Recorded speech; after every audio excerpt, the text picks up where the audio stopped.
All right, you guys, welcome back to Battlefield 2042. But today I wanted to talk about Battlefield 6 and the community update that they released recently. So we got some really good stuff in this update because, the developers are listening.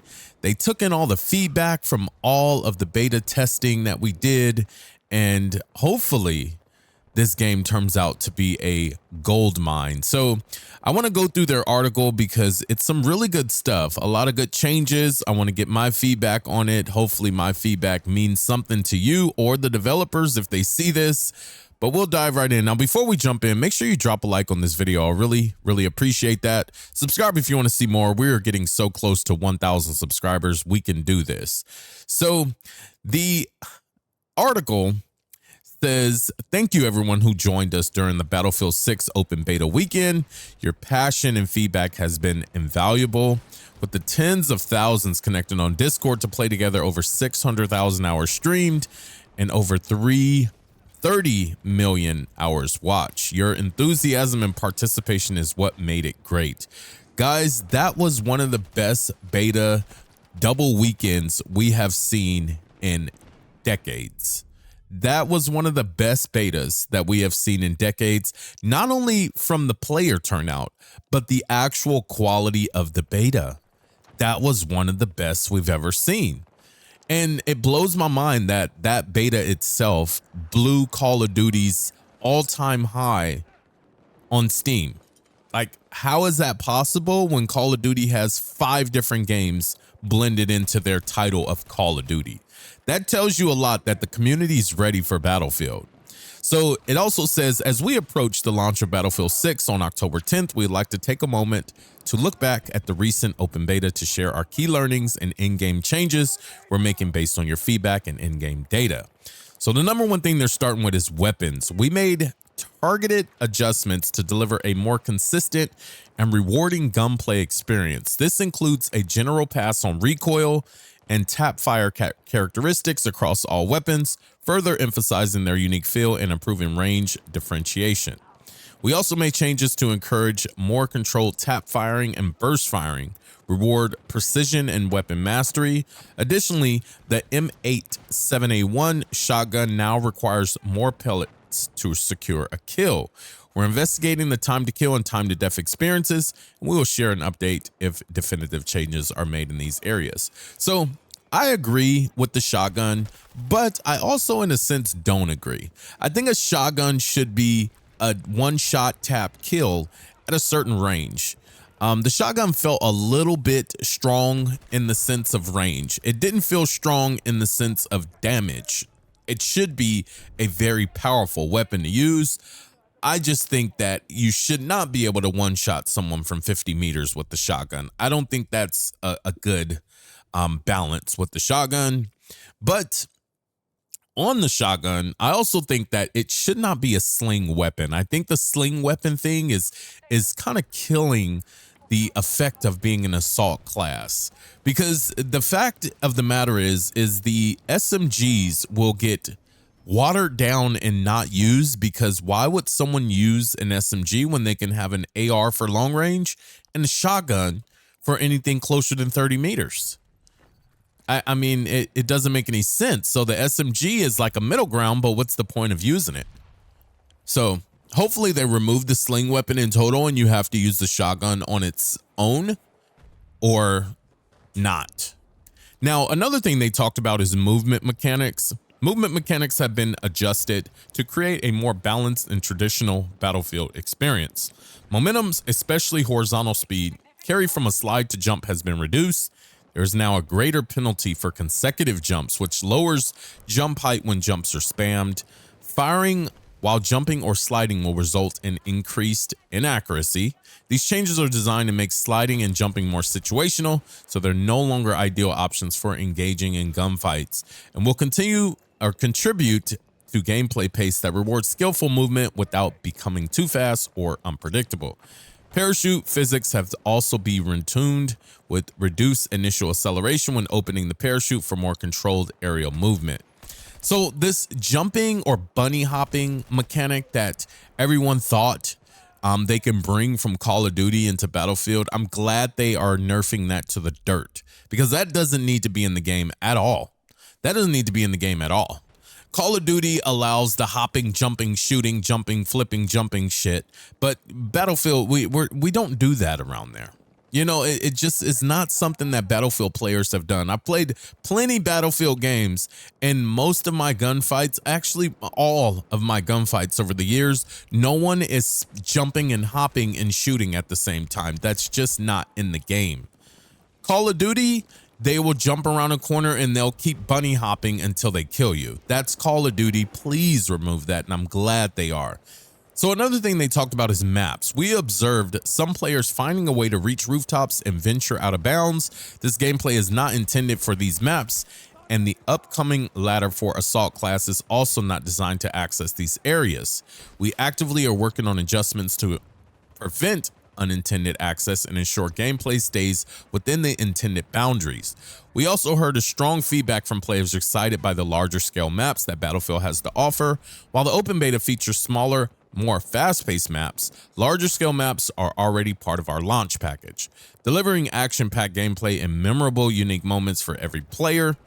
As part of the upcoming Battlefield Labs testing, we'll be testing 2 new multiplayer maps, one set in Mirak Valley, the other a remake of the fan favorite from Battlefield 3, Operation Firestorm.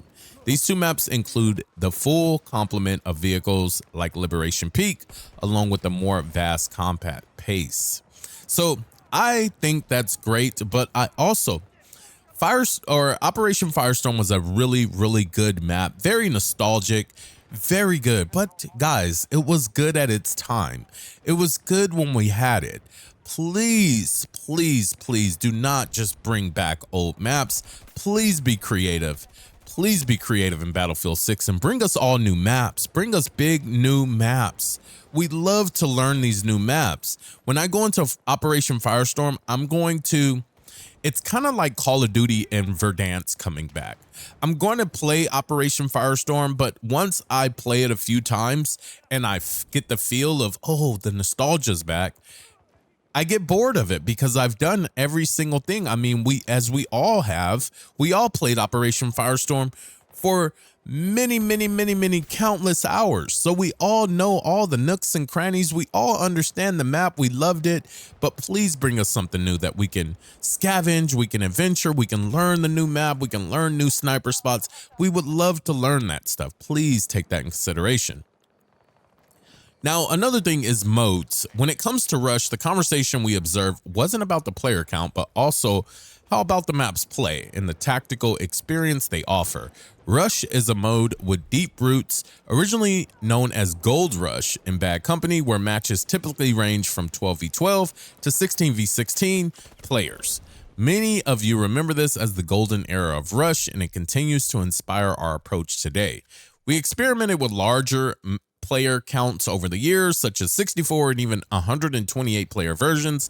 While these matches created intense, fast-paced moments, they also led to issues: overwhelming defenses, stalled front lines, and too many games ending in the first sector.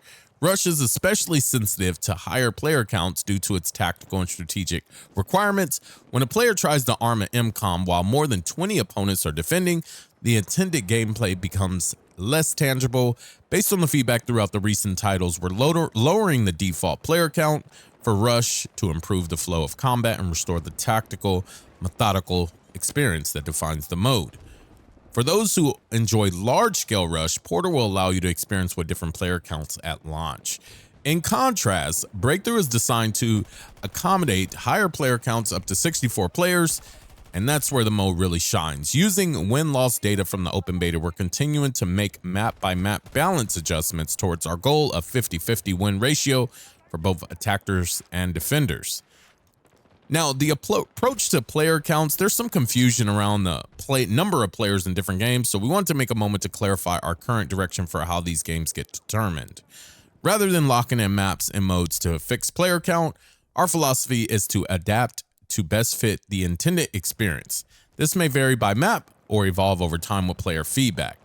For example, at launch, some Breakthrough layouts will support 48 players, while others will have 64. It's one of the many factors we adjust to create the right balance and feel for each scenario.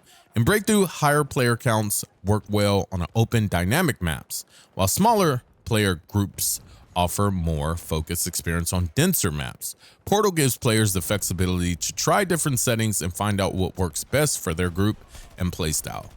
Finding the right balance is an ongoing process as everyone gets familiar with the map size, lanes, and combat spaces. For now, we found that 8v8 provides a solid starting point for small scale, fast-paced modes like Team Deathmatch, Squad Deathmatch, Domination, and King of the Hill. So I didn't like the King of the Hill mode. I feel like the King of the Hill mode was more so a kill, death, kill, death, kill, death, kill, death mode. It was a death mosh pit. It was a Call of Duty. It didn't feel like Battlefield.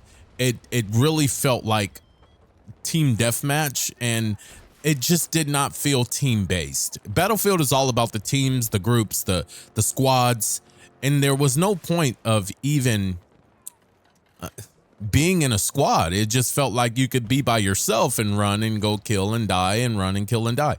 I didn't like it at all. I don't think that's a great mode, but that's just my personal opinion. Another thing with the King of the Hill is that since the respawn back into the game timer was so quick, there was no point of players even waiting for a revive. And if the mode is about capturing the hill as a team, you would go for a revive or at least wait for a teammate to revive you so you get back in the fight where you're at and not spawn on spawn beach, right? So hopefully they balance that mode. I won't be playing it much, but you know, that's just my opinion. So another thing they were talking about is playlist options. A limited variety of playlist options were created for the open beta to both showcase and test the flexibility of the matchmaking system. For more details on the playlist adjustments, you can see the open beta post. Playlist options. Playing with both open and closed weapons will continue to be options in Battlefield 6, and we're looking for ways to keep them easily accessible. We recognize that some players experience difficulty finding games to complete the challenge of capturing sectors and break through a rush. It wasn't ideal, and we're actively using your feedback and in-game data to review and improve the matchmaking system, with the goal of providing a smoother experience in the future. So, guys, I had a good time. Honestly, I did not have a problem with getting into a match. I felt like I got into a match fairly quick, but guys, there was over 20 million players playing. Over 20 million players playing. The servers were blown out of their shoes. They were at max capacity, but they still chugged through, guys. They still freaking chugged through. So I think they did overall great. I think I don't think there was too much matchmaking issues. I think that was more of an isolated issue for some players, but not for the masses. But yeah, I think overall it was great. I think it was a great experience. You guys, let me know your thoughts in the comments below. Before we go, make sure you drop a like on this video. I really appreciate that. Subscribe if you want to see more. Till next time, see you in the next one.